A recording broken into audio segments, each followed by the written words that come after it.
In this video, we'll take a look at how you can dynamically set properties on a chart control in a UX component. So you can see we have a simple chart over here and some controls at the bottom of the screen that are going to allow us to change the properties on this chart. So for example, we can change from a 2D appearance to a 3D appearance.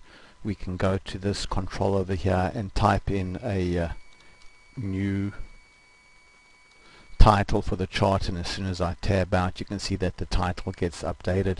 We can change the chart type from a line chart to a area chart to a bar chart to say a spline area chart, and we can go ahead here and we can change the chart style from plain to gradient to say fancy, or to say fancy yellow, etc. So as you can see, we're dynamically changing properties on the chart and then refreshing the chart. So let's go back to the builder now to see how this was done. So we'll go back to the builder now, and then inside the chart definition, let's take a look at some of the properties. So first of all, let's go to, say for example, the chart title. So normally the chart title would be entered in quotes because it's an expression. So normally you would go here and you would type in this is my chart title, and then click OK, and then let's go ahead now and preview it, and you can see now it says this is my chart title.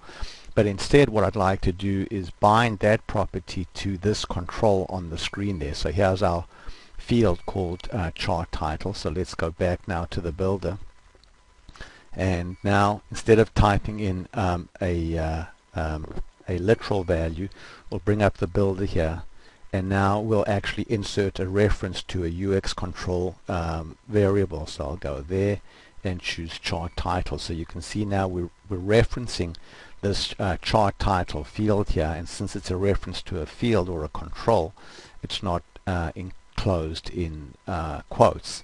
So now whenever the value in chart title changes and we go ahead and refresh the chart title itself will change. So if we go to look at this chart title control here, we can see that we have an on blur event, and in the on blur event we're calling the chart control actions, and what we're going to do is refresh chart number 1. So every time the user makes an edit to this field over here, so new, and then tabs out of the field to blur the control, you can see that the title is updated because that property was bound to this control over here. So if we go back to the builder, we can see that for example, not only is the chart title, but that the x-axis title and the y-axis title are also bound to controls on the UX component. But now, in addition to that, there's also the section here called binding definitions, and if we bring up the builder here, we can see that we have the CRLF delimited list of other properties that the chart has that we'd like to also bind to variables. So you can see here is a drop-down control here called chart type, and we've bound the chart type property to that control. So if we go here and say add binding, we can see that this drop down here shows us all of the available properties that can be dynamically bound. So these are the various properties of the chart, and you can see that then you can say that I'd like to bind, say, the chart effect property to one of the controls on the UX component. So currently what we've done is we've bound the chart type, whether it's 3D or not, and also the chart style name to various controls on the component. And then if we go ahead now and go back to working preview, then for example when we change the style, you can see how we've dynamically bound the style to that property.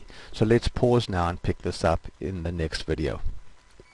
So we're continuing our discussion on dynamic chart properties, and we've just shown how you can change the whole chart style sheet from this drop down over here. So if we go look at that drop down, we can see that we've got coded into this drop down a whole bunch of style names, and these are built-in style names. But Fancy and Fancy Yellow are two style names that were created on the fly.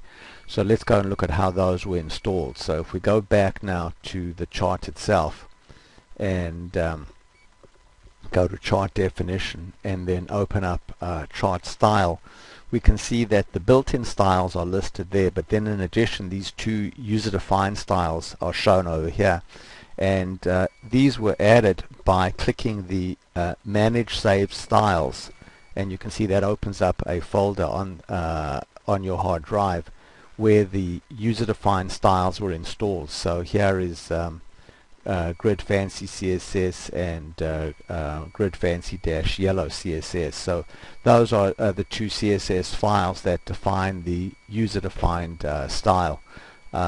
These two images over here are just created on the fly when Alpha 5 displays a preview of the style. So if you download the component that's associated with this video, you'll see in that zip file, you'll see these two CSS files.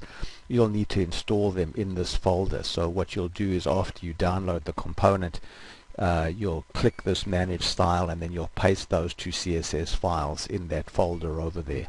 So going back now to the component, we can see that inside this drop down which lists the available styles over here, what we have is the on blur event, or in this case the on change event, because this is a drop down control. The on change event is doing a refresh of the chart. So an AJAX callback is made and the chart is refreshed, displaying the new style for the chart. So what we've shown in this video is how various chart properties can be dynamically bound to controls on the UX component, and then how the chart control itself can be refreshed to reflect the current value in those controls. Thank you very much for watching.